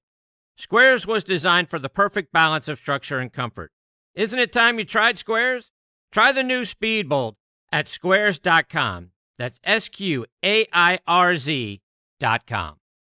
Looking for the ultimate Myrtle Beach golf experience? Well, it's only a click away.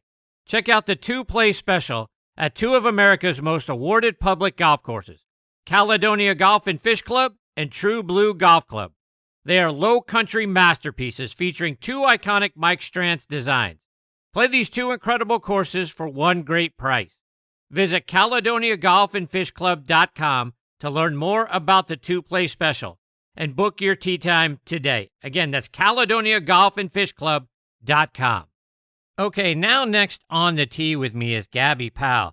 Gabi is the co-star of the new Golf Nation series Three Courses, which you can watch out on GolfNation.com.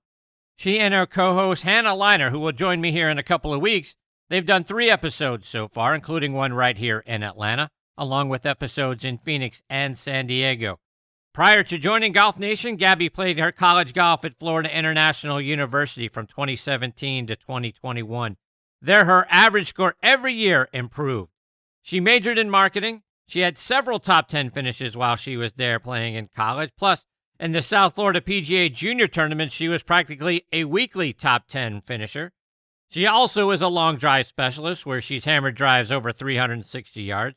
She's the co-founder of the Forward Tees Foundation, and I'm thrilled I get to have her with me tonight here on Next on the Tee. Hey, Gabi, thanks for coming on the show. Hey, Chris. Thank you so much for having me. Super excited to be here. How's it going? It's going really well. Tell me about you. My goodness, the things that you're doing now, you got to be one of the most busy people in the golf industry. I'd say pretty close to it. I've kind of actually been all over the world this year, and it's just amazing how that tiny little ball can take you all over the world.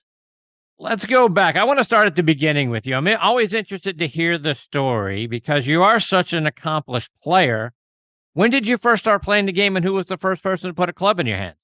Yeah, so I didn't start playing golf till I was about 15 years old. So I started later than most of the girls. I played basketball growing up competitively, and I got into that freshman year of high school and realized, like, I don't want to do this anymore. I don't want to play this in college. My body was beaten up and I just kind of was burnt out. So my mom actually came to me, suggested golf. She heard a lot of girl golf scholarships get thrown away each year or go unused, let's say. And my high school team was looking for girl golfers. And I was like, okay, fine. Like, I'll try it. And I go to the range for the first time, and I actually got the ball in the air, and I just fell in love with the game of golf. Made it on the high school team, and a lot of sweat and tears, I'll tell you that. Really, really worked my butt off on trying to get better. And my dad played a little bit of golf growing up, but nothing crazy. But once I got into the game, that's when he really started getting into it more, of course, and was helping me. And then, of course, you know, getting family memberships at golf courses was important to, you know, really be able to work at the game and for me to be able to practice every day. And really just, for me, it was to really get that experience on the golf course and be able to play, right? Because I was so behind in the sense of not much experience on the golf course to be able to get scores going. So that's kind of where it all started. And from there, I, you know, had the ambition and determination to play in college, and I reached out, and I knew I wanted to stay in Florida for college. So I, you know, for me, as a, you know, more beginner golfer wanting to play in college, I had to reach out to the college coaches. When, let's say, you know, some girls, you know, the top junior girls are having colleges come to them, it was different for me. So I was reaching out to coaches, you know, making a little golf resume, playing in as many, you know, junior events as I could to be able to get some good scores up there. And then that's where I came to commit to FIU and played 4 years there. You got good really quickly for someone who came to the game later on. And like I mentioned, in the South Florida section, you were a top 5, top 10 player in their tournaments pretty consistently throughout your junior career. I know you said it was through blood, sweat, and tears, but for most of us, it takes about 10 years just to get bad at the game. You rose up pretty darn quickly. Yeah. I don't think during high school, and once I made it on that high school team, I don't think there was a day that went by that I wasn't hitting a golf ball. Every single day I was working at the game, and I knew I needed to play in as many events and practice as much as I could to be able to even get close to the level of some of the other girls I've been playing since they were maybe 5 years old.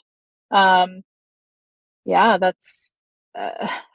from, let's just say, sophomore year of when I started, I think, during high school, there are 9-hole matches, but districts, regional, states are 18 holes. I think sophomore year, my first year playing, I think I maybe shot 120.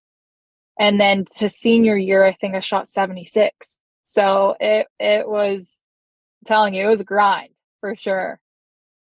And you clearly hammer the golf ball. Have you always had a powerful swing, or was that one of the things that you were out there trying to develop?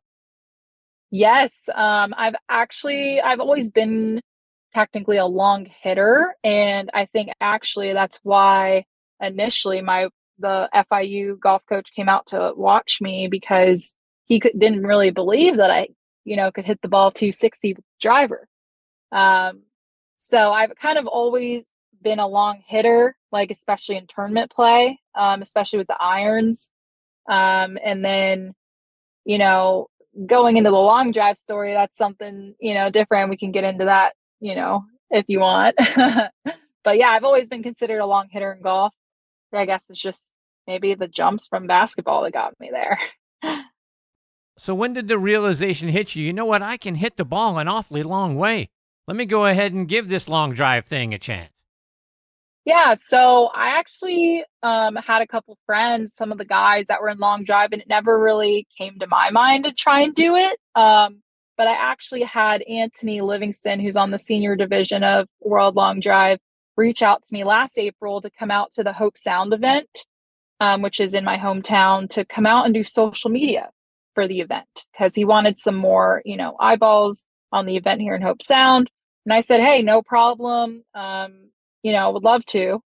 And he was like, well, why don't you compete? Like, we need a couple more ladies to compete in Hope Sound. Like, you should compete. And I was like, well, I don't know. I've never done that before. Like, I don't know. And he's like, no, I'll give you a couple, lessons and, show you kind of the ropes. You should try it. I'm like, all right, well, what do I got to lose? And keep in mind, this was 2 weeks before the competition.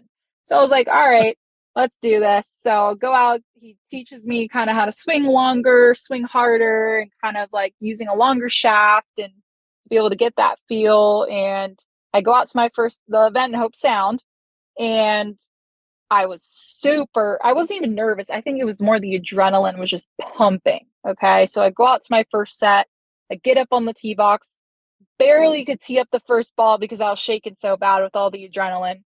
Got it up, and I think I had my longest ball of the competition in my first set of 318 yards because of just all the adrenaline. And I ended up making it all the way to the finals and getting second place by 6 yards in my first event ever, and just absolutely fell in love with it. So I was like, well, I can't stop now. Like, when's the next event? When I was doing the research, you're actually over 360 yards in some of the events, correct? Yeah, I had my PR personal record in Denver back in June at 367. Let's switch gears a little bit. I want to talk about your new show on Golf Nation. It's called Three Courses. How'd that opportunity come your way? Yeah, so Hannah and I have done a lot of stuff together, and we were kind of filming some other YouTube stuff, and we actually met Jock, which is the director of Three Courses, through doing some other filming, and we just had that relationship where that kind of came about of us coming on the Three Courses. Hannah was your teammate when you guys were at FIU, and during one of the episodes, she talks about being a little uncomfortable now being, even though you guys are just playing and there's betting going on, it's dinner, drinks, or whatever it is, not comfortable being on the opposite side, having to play against you because you guys are so used to being a great team together. Talk about now having the opportunity to kind of jab at each other a little bit and maybe win a bet from her when you guys are doing one of the episodes. I mean, we can get competitive with each other, and I feel like we're not only competitive with each other on the course, but we are off the course just to try and make each other better. But yes, I can say usually we are teammates, and even nowadays in scramble events, we are teammates, and we know we're a domination together. So that's why when we're going against each other, it's kind of like, we'd rather be teammates because we know how to hype each other up and make birdies together. But it's all fun and games, you know. We always want each other to do the best that we can. You guys ask 3 questions at the top of each show. Where are we playing? What are we eating? And can I have a drink now? Talk about getting to sample the best of the local fare in each of the cities you get to travel to.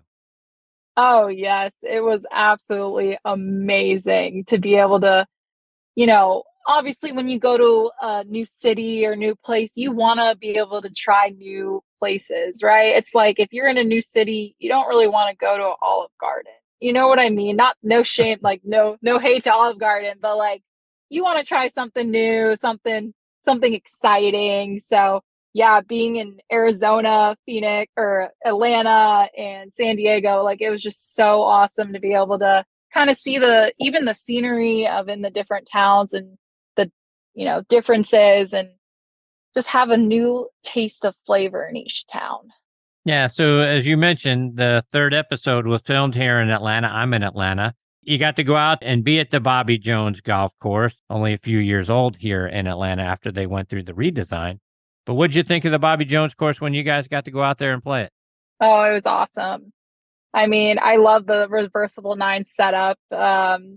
Course was in great shape, and it's just really fun and easy to just go out and play a quick 9, which actually the World Long Drive Championship is going to be at Bobby Jones coming up here in October 18th to the 22nd.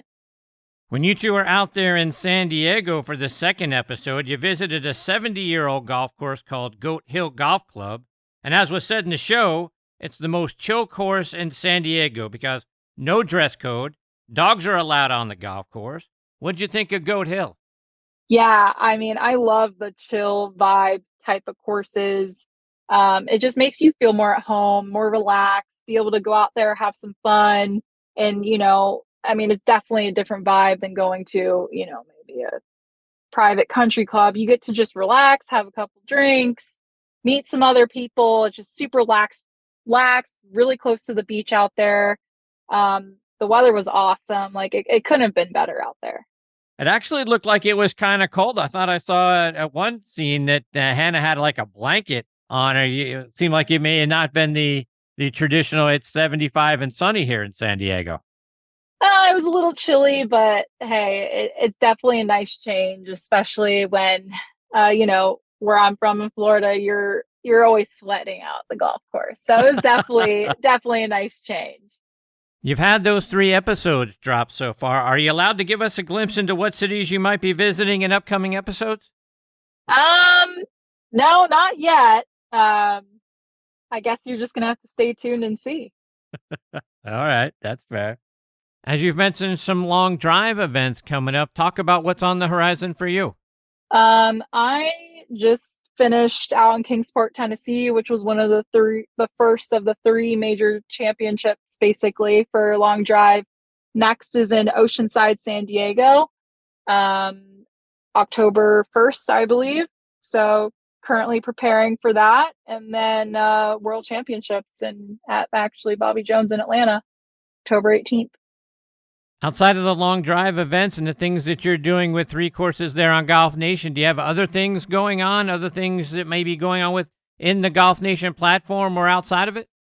Nothing currently, just really working on, you know, personal brand stuff and long drive, and, you know, looking forward to, you know, being able to travel as much as I can before the end of the year.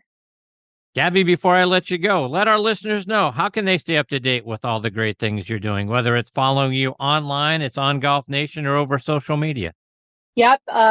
You guys can find me anywhere at Gabi Powel, GabiPowel, 1L. A lot of people mistake that. But yeah, I'm Instagram, Twitter, TikTok, YouTube, all the same, at Gabi Powel. Well, Gabi, it's been great having you as part of the show tonight. I hope we get the privilege of catching up with you down the road a little bit. You're a lot of fun, and you're doing a lot of great stuff. We'd love to stay up to date with what you're doing. Awesome. Really appreciate it, Chris. All right. Take care, Gabi. All the best to you and Adam. Look forward to catching up with you again soon. Thanks. Bye. See ya. That is Gabi Powel. Again, GABIPOWEL is how you can follow her on social media. GolfNation.com is the platform. 3 Courses is the name of the show. And again, they've dropped 3 episodes so far. Started out in Phoenix, went to San Diego, and now here in Atlanta. And shout out to our friend Jason Kuiper, who is the director of instruction over there at the Bobby Jones Golf Course. He's fantastic. We've had the privilege of having him on the show a couple of times. Hopefully we get that privilege again real soon. But shout out to Rich Katz for helping set up the interviews with both Gabi and Hannah again in a couple of weeks. And shout out to the folks over at the Bobby Jones Golf Course. A wonderful facility. Great golf course, great practice facilities, a wonderful putting green that you get to practice on there as well. Hopefully we get the opportunity to get out there again soon. And looking forward to having Gabi back as part of the show. She's fantastic. We'll catch up with her again soon. Folks, before I close up shop tonight, you've heard me talk about some great products that I saw at the PGA Merchandise Show. And another one that stood out to me is On Point Golf. Game-changing, 3-dimensional ball markers that science shows will help us see the line better when we're putting and therefore make more putts and lower our scores. See for yourself why Jim Furyk and I are big fans by going online to onpointgolf.us. All right, my friends, it is time for me to put a bow on this edition of Next on the Tee. My sincere thanks again to Tom Patri, Terry Hashimoto, Mark Wiebe, and Gabi Powel for joining me this week. Next week, I'll actually be out in L.A. My brother-in-law has stage 4 colon cancer that is spread to his liver, so we're going to be at City of Hope while he has surgery that'll put him back on the road to being cancer-free. I believe that is exactly what's going to happen. And for those of you who do believe, please say a prayer for him. I'll be back here on the show the following week for a special Ladies' Night Out edition of Next on the Tee, because scheduled to join me then are Top 50 LPGA instructor Kelly Stenzel. We'll be back on the show. I've been trying to get Kelly back on for a while now, so it's going to be great to finally get an opportunity to catch up with her. 7-time Canadian ladies long drive champion Lisa Longball Vluswick will make a long overdue return to the show. And like I mentioned earlier, Gabi Powell's co-host on 3 Courses, Hannah Liner, will join me as well. So it's going to be a really fun show, folks. I hope you'll come back and join us and be a part of it with us. Folks, you can find this show available as a podcast just about everywhere you get your podcast content. In particular, we're out there on triblive.com, Spotify, Apple Podcasts, Amazon Music, Audio Boom, Player.fm, and on Good Pods. And my thanks to those folks for making this show one of their recommended podcasts. Please download their free app and stream your favorite podcast right there on your favorite device. But most of all, my sincere thanks to all of you for being the greatest supporters in the history of podcasts. I appreciate you all so very much. Until 2 weeks from now, hit 'em straight, my friends.